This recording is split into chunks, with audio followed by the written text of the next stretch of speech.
Welcome to the Spotlight Omaha podcast. Here is your host, Jimmy Allen. Good morning, everybody, and welcome into the Spotlight Omaha podcast, where we take you around the city of Omaha, introduce you to local business owners, influential figures, and people who are making an impact on our community. We are brought to you by Pixel Fire Marketing. Pixel Fire Marketing is a locally owned marketing firm who specializes in website design, creating social media ads, and engaging your business online. Check out pixelfiremarketing.com for more details today. Joining us inside the Pyramid Contractor Studios, Tony Schleich with Access Gardens. Tony, thanks for being here, man. Appreciate it. Yeah, thanks for having me. This is great. We've been talking about this for a while. We've got to know each other a little bit over the last couple of years. Tell us what Access Gardens is and exactly what you're offering to your clients. Well, Access Gardens, I'm a small landscape company focused on really the artistic side of landscaping, plus the engineering. Yeah, I mean, that's what I do. So walk me through the engineering standpoint, because I don't think that's a lot of what people think about. Because I think when people think landscaping, oh, you just kind of do my mulch and cut my yard, right? when we talk about the engineering side of it, can you kind of break down what that looks like? Well, I do hardscapes and whatnot.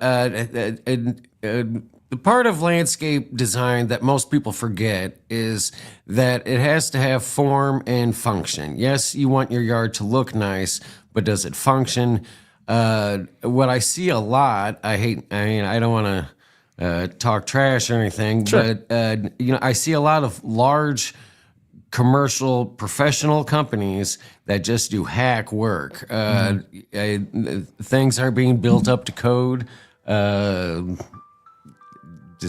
sorry. You're good, yeah. that. It's all right. We made it 219 episodes in before somebody got a phone call. Congratulations. Sorry. I'm amazed it hasn't happened prior, though. You're good. So you've seen some large companies come in and be able to, not necessarily give the attention to detail. And in your opinion, is that what kind of sets aside a good landscaper from a bad one, is the attention to detail? Definitely. I mean, there's so many companies that just cut corners that, don't do what needs to be done. And there's a lot of flaws, and they're charging outrageous money for it, too. Talk to me about what that looks like, though, because obviously, when you think about a large landscaping company, you see a large white truck with a large trailer behind it and something plastered on the side, right? If we're talking about wanting to take pride in what you do and being good at it, is it kind of somewhat understandable that if you grow too large, it's almost impossible to do that? Or in your opinion, is that what makes landscaping important? You do bring up a good point about how large you get. Some of the largest companies, there's such a chain of command. Sure. Between the landscape designer that you talk to as a customer and the guys actually installing your landscape, there's 6 different positions in between there that are directing orders and Sure. There's a lot of moving parts. a lot of chiefs in the tribe. Sure. So when we talk about Access Gardens, you guys' ability to give that attention to detail, what are some of the most commonly asked things you're asked to do by a new client? Make it pretty. Sure. That's probably number 1 and 1A, right? Yes. The biggest thing I do is landscape maintenance. So I'm pulling a lot of weeds. I really try to push with my customers to avoid herbicides and the effects of using harsh chemicals in your yard. I push the manual Why? weed pulling. I will admit, I've used it all. I've used the Roundup, I've used Preen, the pre-emergence, the herbicides, the fungicides. There are lasting effects with all of that. Especially if you're trying to grow something new, right? Right, or if you're trying to grow something edible, that's a big one. Anything you put in your dirt is going to be in your food. That's a big one. If you're gonna have kids playing in your grass, animals, things like that. If you're worried about the birds and bees, all that's affected by what you put in your yard. Are most people? I think a lot of people. Usually when you see somebody with nice landscaping, there's probably a bird feeder, a squirrel feeder somewhere in the yard as well. Are most people concerned about animals or wildlife and getting into their yard and the effects of it? Most of my customers are. I don't have. I don't know. A lot of my customers are little old ladies, and they like their birds and wildlife. I think it's a lot more concern nowadays than it was in my younger years. Back in the 80s, the chemical into the 90s, the chemicals that people put on their yards. Is it fair to say it's from like a lack of knowledge, maybe, and people maybe not knowing about long-lasting effects or the dangers of them? Exactly. If something's only been on the market for 2 years, we don't know what the 10-year effects are.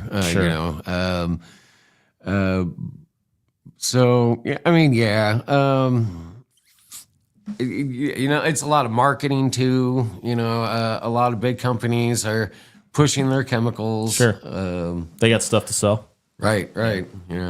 Don't want to get too political or anything. You're good. I think that's an interesting topic for discussion, though, because when we talk about having 35 years of experience, obviously a lot of that comes with knowledge as well, and things that change. What's something that is different about the way landscaping is done today, maybe even compared to 10, 15, 20 years ago?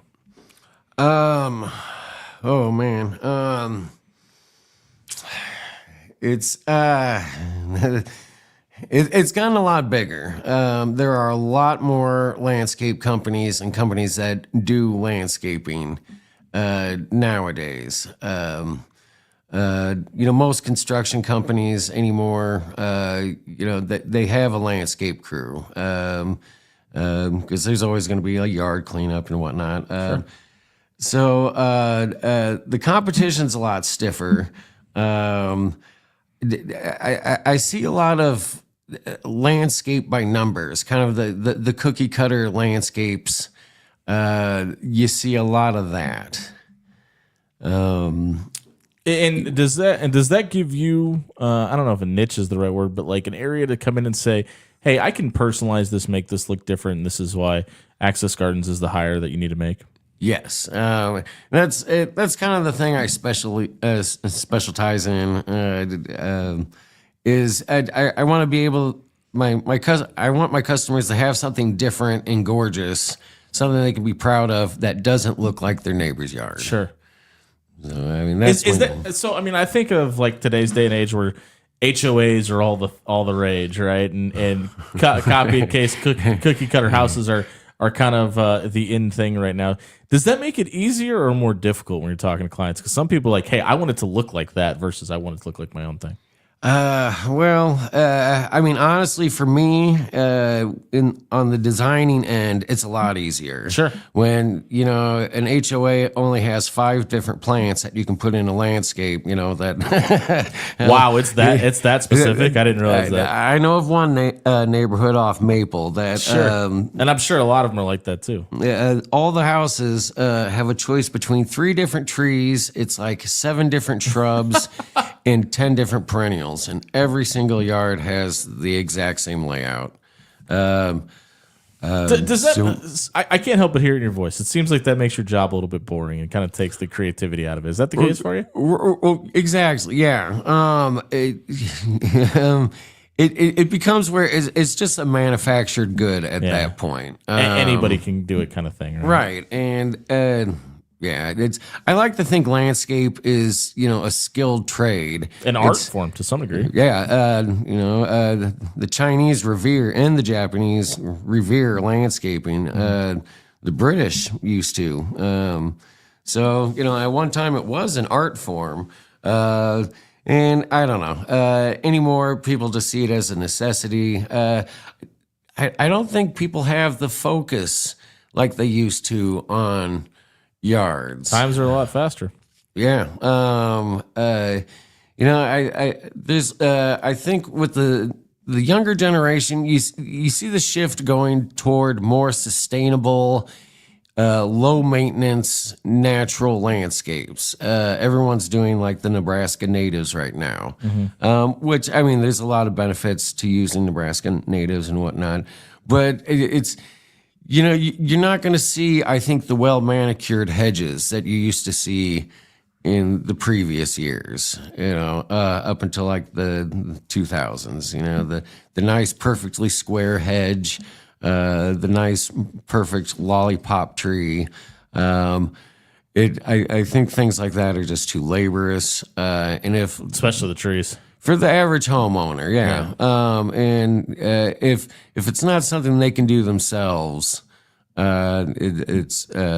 probably don't want to do it. So you see a big push for naturals, keeping things natural and low maintenance, things like that. We're catching up with Tony Schleich of Access Gardens here on the Spotlight Omaha podcast, brought to you by Pixel Fire Marketing inside the Pyramid Contractor Studio. We're obviously hitting a time of year where I'm assuming you slow down. It's getting a little bit cooler outside. Is that the case for you guys? Normally pretty slow in the wintertime? And how, as the business owner, do you kind of deal with that?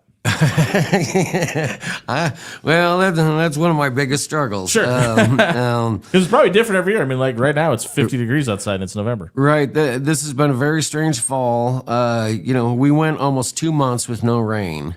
Everyone's yard stopped growing back in August. I do lawn care, so I'm mowing.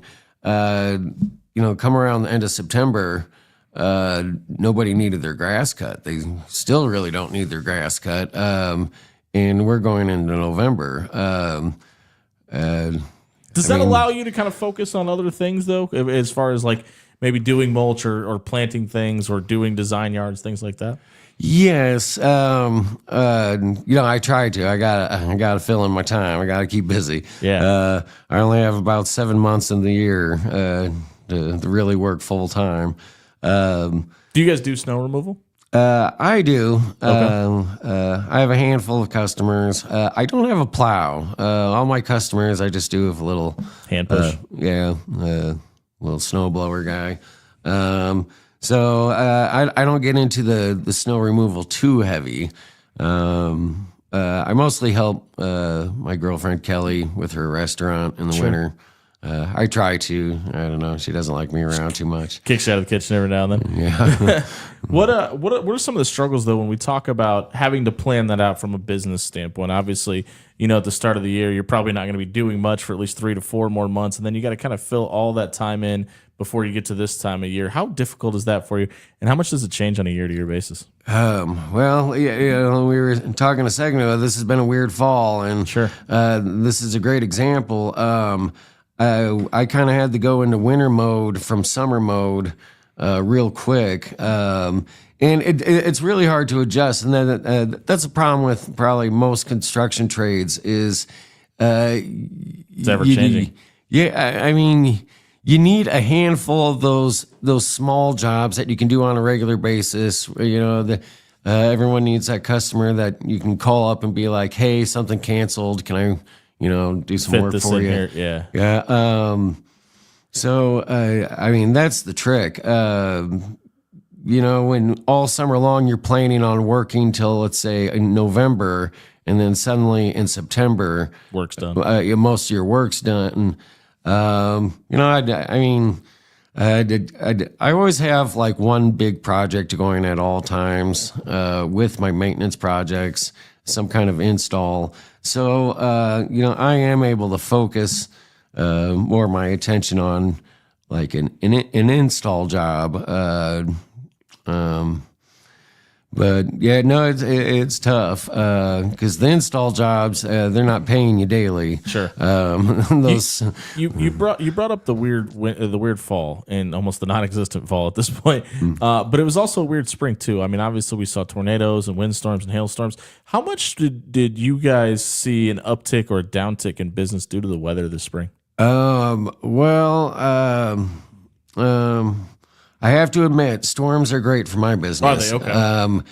Yeah, holy cow. That storm we got, when was that, May, June? That was pretty devastating. Sure. It has its negatives too. Suddenly becoming real busy like that, you have a lot of work dropped in your lap.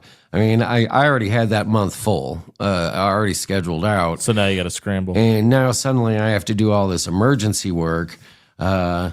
I spent just 2 days cleaning up trees on my street so I could leave my house. Sure. Yeah. Being able to do that's important. Yeah. So it affected my whole year.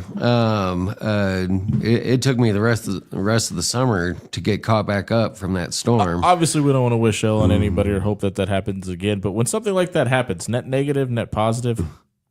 Hard to say. Because obviously, Pyramid Contractor sponsors this show, and they've benefited tremendously. And most of the roofers, there's a reason that you're hearing roofing commercials every 4 seconds on your radio and TV right now. But they're also out there helping people and rebuilding their homes and things like that. So it's obviously a net negative from a community standpoint, but a net positive for business. Oh yes. Tragedies, I hate to say, are great for business. Sure, they usually are. From anything, house fires, floods. Even like family tragedies, like divorces. Sure. I hate to say it's another house, right? I've done a couple jobs where like a couple gets divorced and the wife's like, okay, I have the house, now I can do what I want. Sure. And she decides to landscape out the whole yard.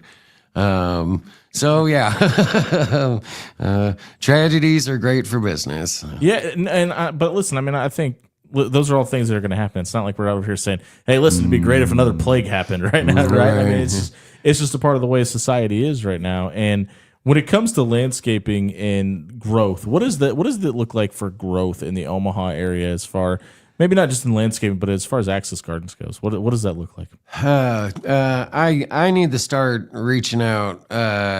Maybe start doing different kinds of work. I don't know. I started doing some fence building. I'm getting into that. Seems like you kind of hate it. No.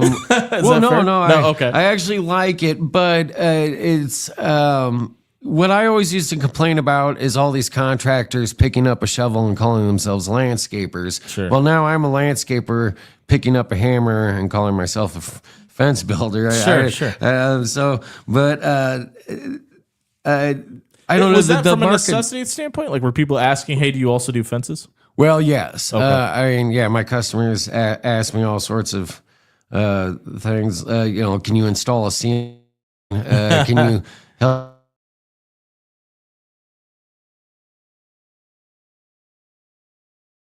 Saturated, I think, right now with landscapers and companies that do landscaping. Just because people throw a truck and a shovel on their truck and call themselves a business, right? And me as a small guy, I have to charge. I don't know. It's around $50 an hour just so I can pay my insurance and all that. Yeah. I can't compete with a company that's twice my size. Maybe has 10 guys and a couple trucks. Is there an aspiration to grow to that, or are you perfectly content with where you are?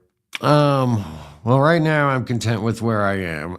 But ideally, yes, at one point, I'm getting old. There's only so much work this broken body can do. So eventually I'm going to need to hire on some staff, and I don't know, maybe run multiple crews. It seems like you have a little bit of concern there. And that's one of the things that we talk about a lot in this room is hiring people, what it looks like, and taking your hand off of the wheel and passing on, trusting somebody with your brand and what you've built for a business. Is that a big concern for you? Oh, well, kind of, yes. My customers, I don't want to toot my own horn, but hey, it's your podcast, man. Go toot away. I kind of bring a top tier, skill. I like to think after 35 years, I'm pretty skilled. Sure. I know my stuff. If you weren't, that'd be concerning. Right. It would take so long to train someone new to be able to do some of the things I do.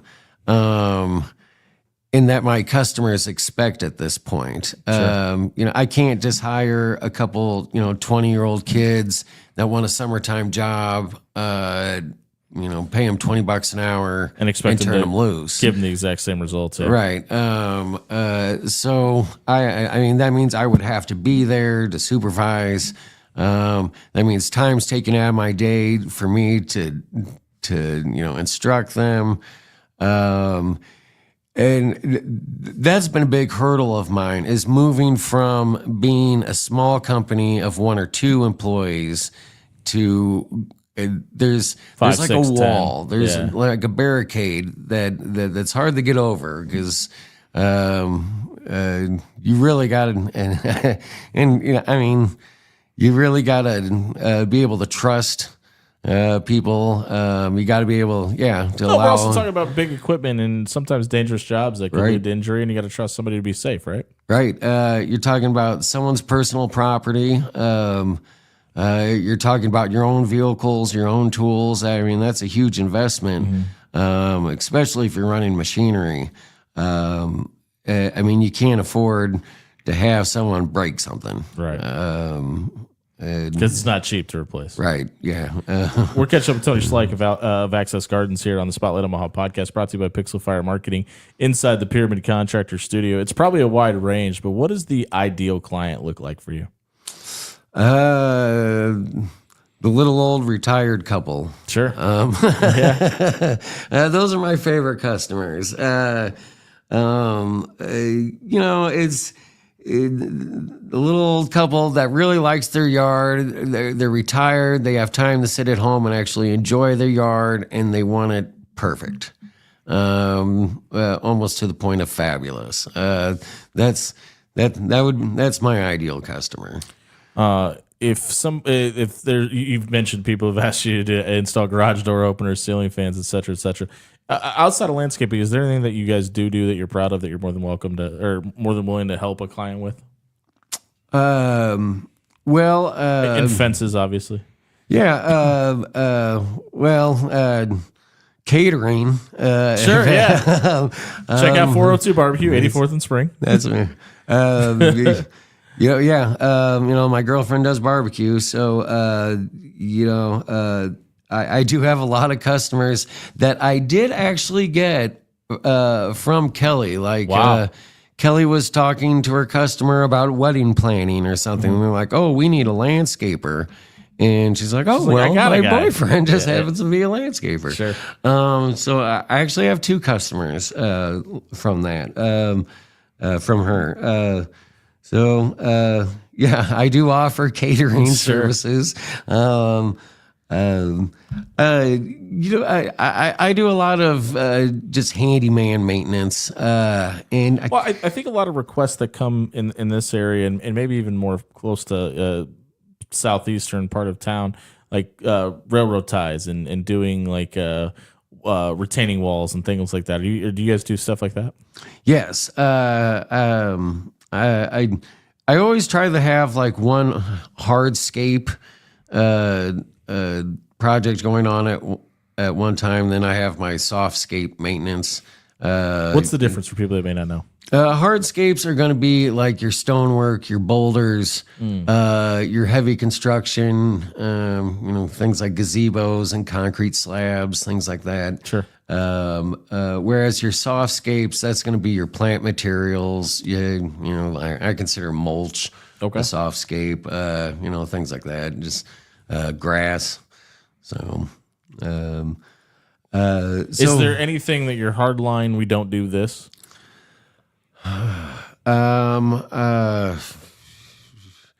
Well, I get asked for help on a lot of things. I don't do swimming pool repair. I learned my lesson. Feels like there's a story there. And I can't do tall tree removal. Anything over 20 feet, I don't want to touch. Just because the risk factor. Right. I'm You scared of heights? I'm terrified of heights. Yep, there it is. And I don't have the insurance. Sure, that's also important. If if I wasn't afraid of heights, I would be an arborist this day. But I mean, I know a lot about trees. I just can't climb trees. I can't do it. I want to talk about something that we talked about before we turned on the cameras. You said in an ideal world, if I had the ability, I'd open my own botanical gardens, maybe a little bit of a theme park to it as well. Why is that the goal? I don't know. I just always thought it would be fun to own my own amusement park. Sure. Ever since Peony Park closed, I don't know if you're old enough to remember Peony Park. I think it was 3 when Peony Park closed. No, I was, I think I was like 16, 17 when it officially closed. But I don't know. You see the old cartoons like the Scooby-Doo where they go in and, investigate the haunted, the old abandoned amusement park. Yeah. That's the one you want to run? Kind of, yes. Sure. I just thought it would be really fun to have an amusement park and be able to go there after hours when everyone else is gone. Mm-hmm. I don't know. And have your own park? Yeah, sure. Right. No, I get it. It's a dream as a kid. If somebody wants to get a hold of Access Gardens and have you come out and take a look at something, how can they get a hold of you? Well, my best way is my telephone. It's 402-315-7954. We're kind of hitting that point in the show where we tend to shut her down for the day. Is there anything about Access Gardens that we haven't let people know about that they should know about you? Well, it's a good time to plant bulbs. If you want some tulips in the spring, we should be planting bulbs now. It's also a good time to start pruning trees, except for evergreens. Prune your deciduous trees while it's cold. One more time, give us that phone number so people can get a hold of you. Nope, it's 402-315-7954. That's Tony Schleich with Access Gardens. If you're looking for landscaping or if you need those trees trimmed or bulbs planted, get a hold of them today and have them do the landscaping. And Tony, I greatly appreciate you doing this with us today. Yeah, thank you. This has been the Spotlight Omaha podcast brought to you by Pixel Fire Marketing inside the Pyramid Contractor Studio. We'll see you tomorrow at 11. Thanks to everybody that joined us.